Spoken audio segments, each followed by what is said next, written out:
ඉතින් ඔයාලට මම දැන් තමයි ඉතින් වැඩ හැරලා එන්නේ. මගේ රූම් එකේ ඉන්න අනිත් යාළුවා ඉතින් එයා යන්නේ නයිට් ෂිෆ්ට් එකට 9 to 6. මම ගොඩක් වෙලාවට 3 to 12 යන්නේ. කො 6 to 3, කො 3 to 12 තමයි මගේ ෂිෆ්ට් එක වෙන්නේ.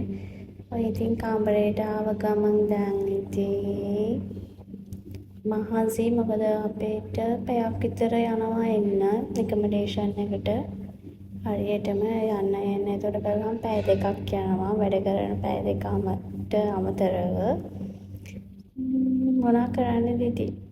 රටාව නම් ඉතින් කොහොම හරි මහන්සිලා වැඩ කරන්න එපා නේද අනේ. ඉතින් මම ඔය ඉතින් කියව අනේ මන් දන්නේ මටත් මතක නෑ අනේ මම මොනවද කියන්නේ කියලා. ඔය ඉතින් මගේ කාමරේ මගේ රූම් එකේ නම් ඉන්නේ මගේ යාළුවයි. ඉස්සර නම් 3 දෙනෙක් හිටියා. දැන් නම් රූම් එකේ දෙන්නයි ඉන්නේ. මේ ඉතින් මගේ අවුරුදු 4ට මං හරි මහසාවෙන් ගත්ත දේවල්. පළවෙනිම මං ආවේ ක්‍රූ විදියට. ඔය එතකොට මට දුන්නා ID කාඩ් එක. ඊට පස්සේ අවුරුදු 1.5කින් මං ක්‍රූ ට්‍රේනර් වුණා. පස්සේ දැන් ඉතින් මං හරිම සතුටින් පැය 9ක් විතරක් වැඩ කරනවා චෙල් කෙනෙක් විදිහට. අතට මාළම සතුටේ රට ඇවිල්ලා පළවෙනි ජොබ් එක එකගේම දැන් අවුරුදු 4කුත් ඉවරයි. මම මේ ලබාගත් දේවල් වල දකිද්දී නම් මාළම සතුටුයි. මැක්ඩොනල්ඩ් එකේ වැඩ කරලා එක්ස්පීරියන්ස් එක එතකොට හම්බුන යාළුවෝ හැම රටකම එක මාළම එක්ස්පීරියන්ස් එකක් අපේ රටේ ඇවිල්ලා තනියෙන් ජොබ් කරද්දි ගන්නේ. ඊට පස්සේ ඉතින් මම වොෂ් එකක් දාගෙන ඇවිල්ලා ඔය තියෙන සෙරවි එකේ ක්ලෙන්සර් එක මම දැන් අවුරුදු 4ක්ම යූස් කරන්නේ. ඒක මාළම හොඳයි මේ ක්ලෙන්සර් එක. මේකේ තව තියෙනවා ඩේ ක්‍රීම් එකක් තියෙනවා, බොඩි ක්‍රීම් එකක් තියෙනවා. මම බොඩි ක්‍රීම් එක නම් තාම යූස් කරලා නැහැ. හැබැයි ඩේ ක්‍රීම් එක යූස් කරනවා. ඒකත් මාළම හොඳයි. සෙරවි සිටපිල දෙකම හොඳයි. KD 7ක් වගේ උනේ ප්‍රොමෝෂන් දානවා.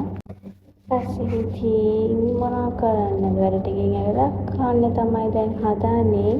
ඉස්සර නම් ළමයි අපි අම්මා ෆ්‍රිජ් එකේ තියලා කෑම දෙද්දි අපි කන්නවත් කැමති නෑ නේද අනේ. ඒකට දැන් රටේ ඇවිල්ලා උයන්නත් දන්නේ නැතුව ආවේ. බොරු කියන්න ඕනේ නැහැ. අතන උයන්න දන්නේ. හැබැයි ඉස්සරට ආවට පස්සේ උයන්නත් හැමදේම පුරුදු වුණා. ඉස්සර අම්මා දෙන කෑම ෆ්‍රිජ් එකේ තියලා දුන්නොත් අපි කන්නවත් කැමති නැහැ නේද අනේ. ඒකට දැන් ෆ්‍රිජ් එකේ කෑම තියලා ඒව රත් කරගෙන කන්න පුරුදු වෙලා මොනවා කරන්නද ඉතින් නේද අනේ. දැන් නම් මට ඉස්සරටත් වඩා ටයිම් එක තියෙනවා උයන්න. ඉස්සර නම් වැඩි උයන්න ටයිම් එකක්වත් මට තිබ්බේ නැහැ. ඔටි කරද්දි මොකද මම අවුරුදු 4න් වැඩිපුරම කරලා තියෙන නයිට් ෂිෆ්ට් එක. එක්ක 6 to 6 night time, එක්ක 3 to 3. උපරිම මගේ අවුරුදු 7ටම මං උදේ ෂිෆ්ට් එක කරලා තියෙන පැය 3ක් වගේ ළම්ම. මොනා කරන්නද අපි. ඉස්සර ලංකාවේ රෑ 12 වෙද්දී නිදාගත්ත ළමයි දැන් රෑ 12ට වැඩ. දැන් ඉතින් කාලා දීලා මම නිදා ගන්නයි යන්නේ.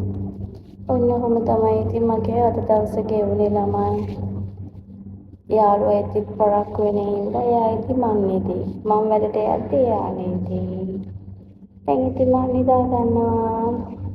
බයි බයි.